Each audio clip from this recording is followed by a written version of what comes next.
Howdy folks, Elcrix here, and welcome to Thoughts from Inner Sphere, episode 68.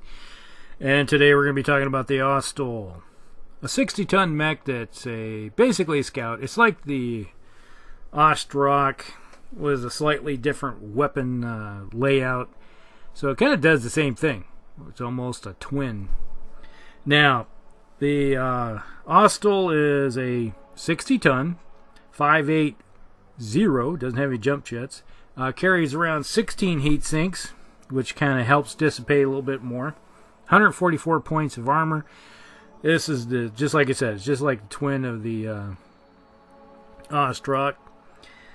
Carries around 2 large lasers in the right and left torso, 2 medium lasers in the right and left torso, and 2 medium lasers in the center torso facing to the rear. Alright, this mech is pretty much a carbon copy, practically, of doing the same exact thing as the Ostroc. I use it, when I do have it, is go ahead and just use it pretty much as a scout, because this thing has nothing but energy weapons.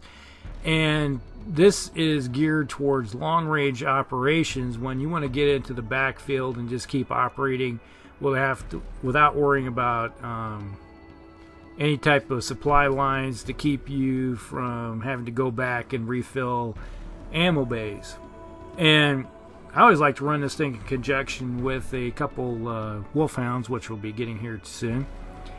That's another energy mech. And it pretty much, you just go in and use it for anti-scout rules. You can throw it into a heavy lance, or I prefer to use them in a medium lance or a light lance. It's kind of like a lance leader, and gives it a little bit more extra firepower, because this thing with 144 points of armor, it's not really something you want to go toe-to-toe with stuff that's same class or larger.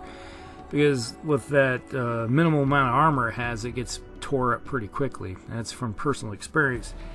And so I'm always looking at something to try to get into the flanks. This is a flanker, plain and simple.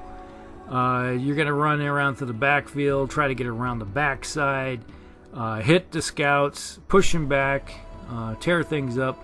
And then when the right time comes in the game, it's like trying to figure out when the time is to have this thing knife in like a lance and just come in there and skewer something. And with that 5.8 moving, you can get in there pretty quickly and displace and find that flank. You're always looking at it, it's like, all right, that mech there, he's got his armor's pretty much gone. All right, I can go in and just dive in there and hit that flank, or try to get in behind something. Now, another good thing with a mech like this, which I failed to mention before, is when you got a 5.8 mover with a bunch of energy weapons like this, and if you remember back what I was talking about where you pull mechs out of the front line and rotate in, this is a good mech to go in and start hitting those tore up mechs that they want to keep in the backfield. They want to keep alive, because they have weapons that are still being used, but they just can't handle any type of fire on them. And a mech like this can get in there, dive in really quickly, hit them hard, and then tear them up, or possibly even take them out. Alright? That's what these things are good for, is to just get in there and find what you're looking for and kind of wreck face.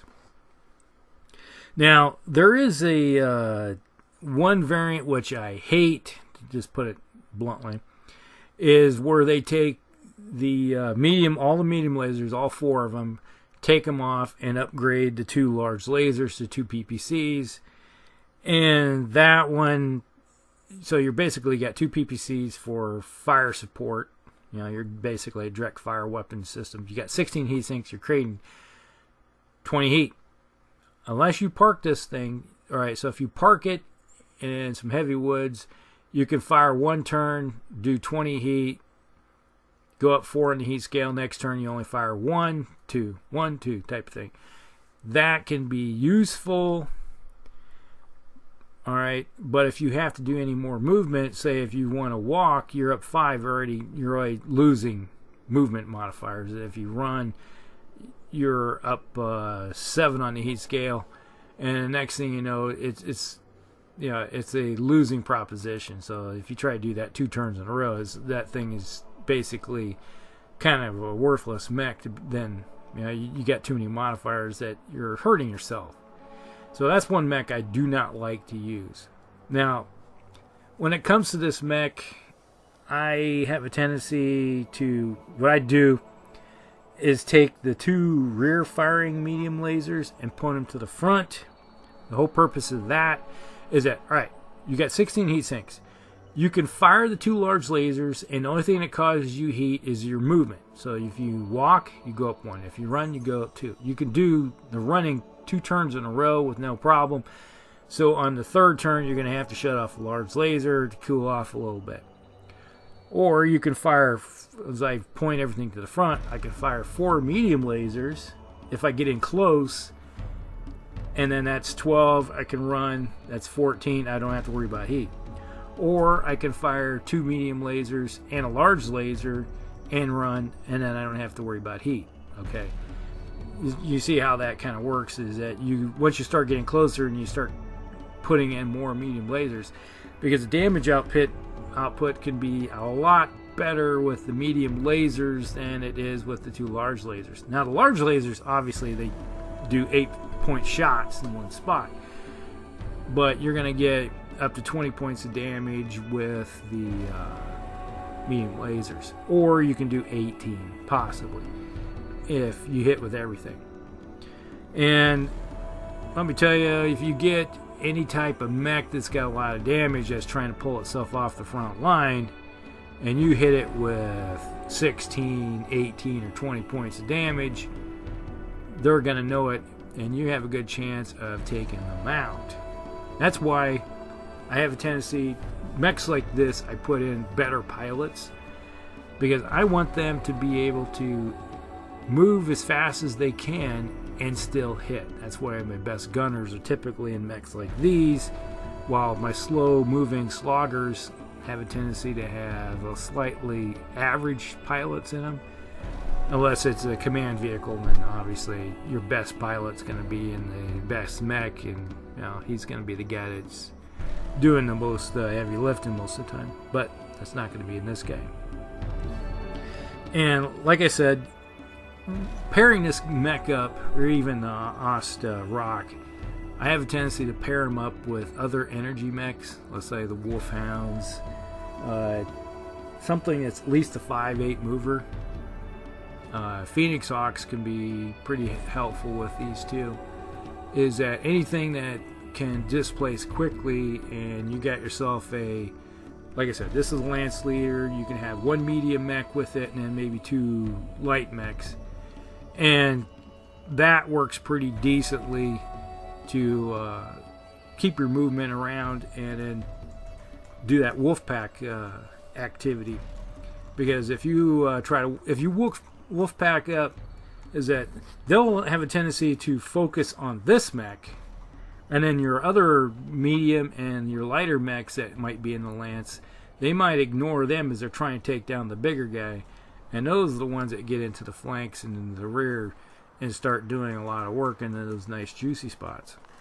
So that's pretty much how I use this mech. And when it comes to that, always, like I said before, get into the habit of trying to look down range and see where you're going to be in 2 turns, even 3 turns. If you was like, okay, I can do this, I can move to here, I can get the best modifiers to help me, while I can possibly avoid them from taking that position. And getting yourself into the habit, it's like, all right, where are they going to be? If I'm here, what will they do to react to me? And always trying to do that what ifs and trying to work on it. It's like you're trying to work on it on the fly as the game's going. Because when we play our games, when we get together, I've been playing for years, and most of the people I play against are like me. They think quickly. They're always thinking strategically how I can maneuver stuff. And it's just like steel, honing steel type of thing. You get into the habit of doing these things, and you can make the most out of the mechs that you do have.